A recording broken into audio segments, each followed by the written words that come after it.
جو ہیں کہتے ہیں ان کے پاس پڑی ہوئی تھی. یہ بات نہیں ہے, یہ تسامو ہے. جس نے بھی کیا سو کیا.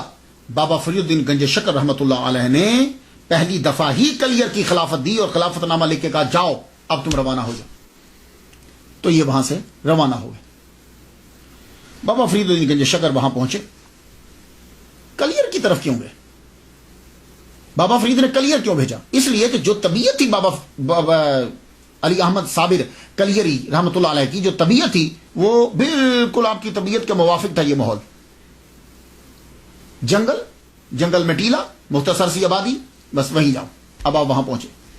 جب آپ وہاں پہنچتے ہیں تو بابا فرید الدین گنج شکر رحمۃ اللہ نے آپ کو اکیلا نہیں بھیجا, آپ کے ساتھ علیم اللہ ابدال کو بھیج دیا. یہ آپ کے ساتھ گئے. وہاں جاتے ہی آپ نے ایک بڑھیا عورت کے گھر میں جو ہے وہ ڈیرا لگایا. نام اس کا گلزاری ہے. اس کے گھر میں جب ڈیرا لگا دیا تو انہوں نے سر آنکھوں پہ رکھا. آپ یہ جو کلیر ہے بادشاہ کی حکومت تو تھی لیکن برائے نام تھی. دہلی کے زیر اثر تھا لیکن برائے نام اثر تھا. اس قلعے کو فتح کیا تھا ابو صالح نے. آرمی آئی تھی, یہاں پڑاؤ کیا تھا انہوں نے. تو جب پڑاؤ کیا تھا تب ایک مسجد بنا دی تھی.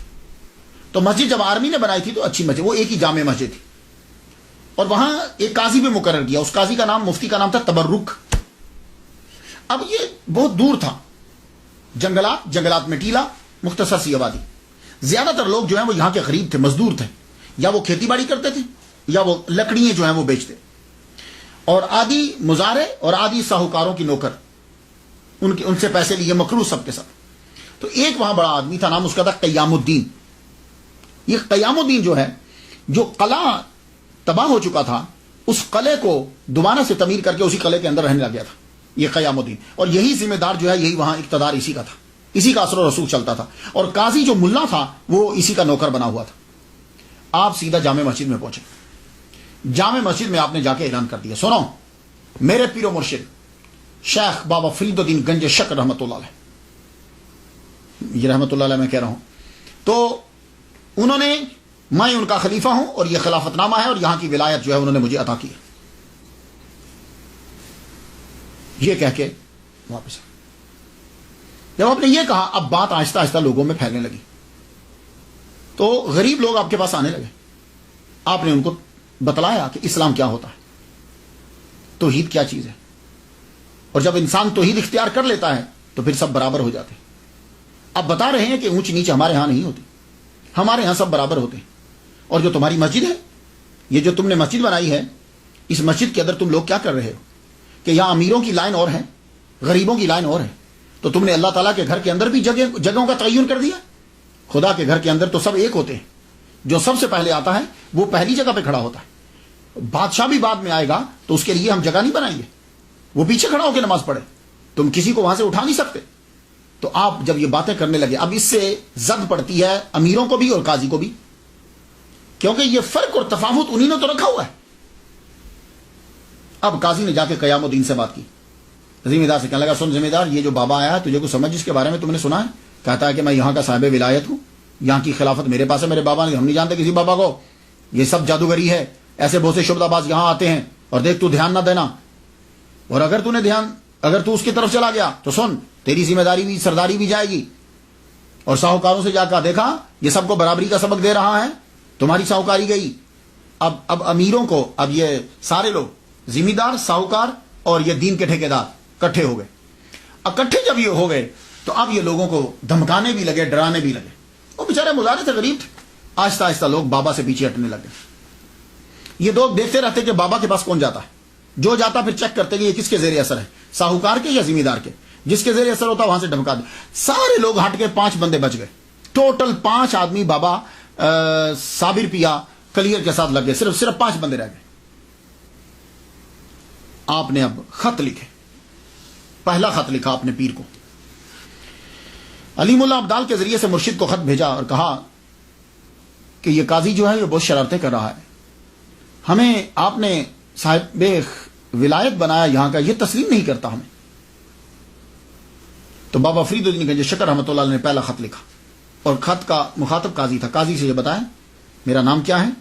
اپنا بتانے کے بعد کہا ہم نے اس کو یہاں کی ولایت دی ہے, اور قرآن کی آیات بھی لکھی اور حدیث مبارکہ بھی لکھی, اور کہا کہ تم شرارتوں سے باز آ جاؤ.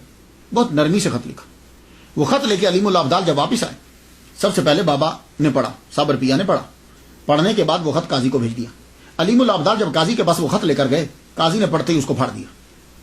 جب پھاڑا تو دے دیا علیم الابدال کو، کہا یہ لے۔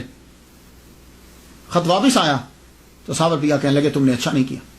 تو اب وہ چاک کردہ خط جو چاک کیا تھا وہ، اور ساتھ ایک اور خط لکھ دیا، کہا پیر و مرشد سلام ہو آپ کو، یہ دیکھیے اس نے آپ کے خط کو چاک کر دیا ہے۔ اور پھر صورتحال لکھی، بتایا کہ اس کے ساتھ ذمہ دار بھی ہے، قیام الدین اس کا نام ہے، اور اس کے ساتھ اور آدمی بھی ہے، اور یہ سب لوگ جو ہیں وہ شہر کے اندر مجھے بدنام کرتے ہیں، میری بات کو مانتے نہیں۔ اب بابا فرید الدین گنج شکر رحمۃ اللہ نے دوسرا خط قیام الدین کو لکھا، ذمہ دار کو، جس کا اثر و رسوخ تھا۔ اب جب علیم الابدال دوسرا خط لے کر آئے تو آپ نے خط پڑھا اور خط ویسے ہی قیام الدین کے گھر میں بھیج دیا۔ علیم الابدال جب وہاں خط لے کر گئے تو وہیں قاضی موجود تھا، قاضی تبرک وہیں موجود تھا، وہیں پر۔ اب جب اس نے خط دیکھا اور علیم الابدال سمجھ گیا، خط لیتے ساری سے چھوڑیے حضور، یہ اسی طرح کے خط لیتے رہتے ہیں، آپ کو پریشان ہونے کی ضرورت نہیں ہے۔ اب جب وہ خط کی توہین کر رہا تھا تو زلزلہ آنے لگ گیا، کانپی زمین، ایک دم سے کانپی، اسے ڈر ہوا کہ کہیں چھتیں گرنا ہے، چھوڑیے حضور ابھی رک جائے گی، یہ تو ویسے ہی پہاڑی کے اوپر ہے، ذرا ہلتا رہتا ہے۔ وہ پھر ایک دم واپس آ گیا۔ ٹھیک ہے، قاضی نے اب لے کے خود خط پھاڑ ڈالا، دوسرا خط پھر پھاڑ ڈالا، اور ذمہ دار اس کے ساتھ۔ اب جب دوسرا پھٹا ہوا خط لے کر گئے تو اب تیسری مرتبہ پھر علیم الابدال کو بابا فرید الدین گنج شکر رحمۃ اللہ علیہ کے پاس بھیج دیا صابر پیا نے۔ جب تیسری مرتبہ گئے تو اب بابا نے جب دو خط اپنے جب اس نے چاک کر دیے تھے، اب بابا نے تیسرا خط لکھا، صابر پیا کلیر رحمۃ اللہ علیہ کو تیسرا خط لکھا۔ تیسرے خط میں یہ تھا، ایک جگہ میں عبارت پڑھتا ہوں کہ یہ تمہاری بکری ہے، چاہے ذبح کرو چاہے دودھ دو، اور ایک جگہ لکھا کہ کلیر ہم نے تمہارے حوالے کر دیا۔ تیسرا خط جب یہ آیا، مفہوم دونوں کا یہی ہے، ہم نے کلیر کو تیرے حوالے کیا، اب تیری مرضی۔ تیسرا خط جب آپ کے پاس آیا، آپ نے اس کو لپیٹا، رکھ لیا پاس۔